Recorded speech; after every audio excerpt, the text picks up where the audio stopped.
Hi friends, ഇന്ന് നമുക്ക് അടപ്രഥമൻ എങ്ങനെ തയ്യാറാക്കാമെന്ന് നോക്കാം.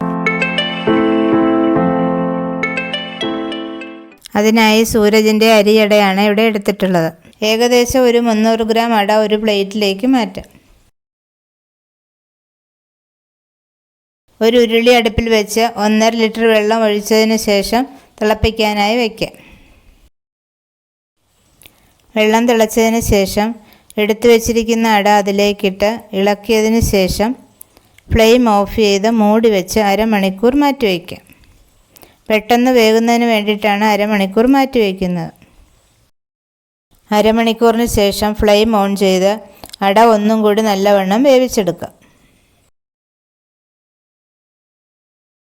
അടയെല്ലാം വെന്ത് കുറുകിയതിന് ശേഷം 1/2 കിലോ ശർക്കര ഉരുക്കിയതൊഴിച്ച് മിക്സ് ചെയ്ത് കൊടുക്കാം.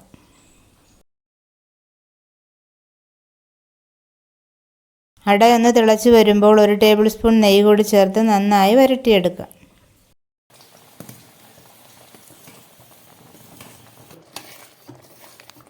അടയിൽ മധുരമെല്ലാം പിടിച്ച് വരണ്ട് വരുമ്പോൾ 2-ാം പാൽ ചേർത്ത് മിക്സ് ചെയ്ത് കൊടുക്കാം.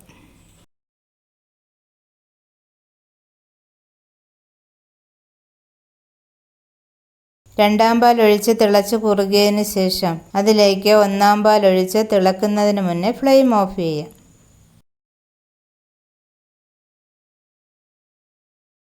ഒരു പാൻ ചൂടാകുമ്പോൾ അതിലേക്ക് 1 ടേബിൾ സ്പൂൺ നെയ്യ് ഒഴിച്ച് കുറച്ച് കശുവണ്ടിയും കുറച്ച് കിസ്മിസും ഇട്ട് മൂപ്പിച്ചെടുക്കാം.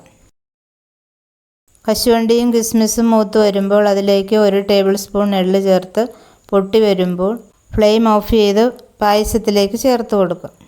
അതിലേക്ക് 1 ടേബിൾ സ്പൂൺ ചുക്ക് പൊടിയും 1 ടേബിൾ സ്പൂൺ ഏലക്കപ്പൊടിയും ചേർത്ത് ഇളക്കി യോജിപ്പിക്കാം. മിക്സിയുടെ ജാറിലേക്ക് 3 പൂവമ്പഴം ഇട്ട് ബ്ലെൻഡ് ചെയ്തെടുക്കാം. പായസം ചെറുതായി തണുത്തതിന് ശേഷം അരച്ചു വെച്ചിരിക്കുന്ന പഴം അതിലേക്ക് ചേർത്ത് മിക്സ് ചെയ്ത് കൊടുക്കാം. ചൂടോടെ പഴം ചേർത്താൽ പായസം പിരിഞ്ഞു പോകും. അതിനാലാണ് തണുത്തതിന് ശേഷം പഴം ചേർക്കുന്നത്. ഇപ്പോൾ നമ്മുടെ അടപ്രഥമൻ ഇവിടെ തയ്യാറായിരിക്കുന്നു. ഈ വീഡിയോ ഇഷ്ടമായാൽ ലൈക്ക് ചെയ്യാനും ഷെയർ ചെയ്യാനും കമൻറ്റ് ചെയ്യാനും മറക്കരുത്. ആദ്യമായിട്ടാണ് ഈ ചാനൽ കാണുന്നതെങ്കിൽ സബ്സ്ക്രൈബ് ചെയ്യാൻ മറക്കരുത്.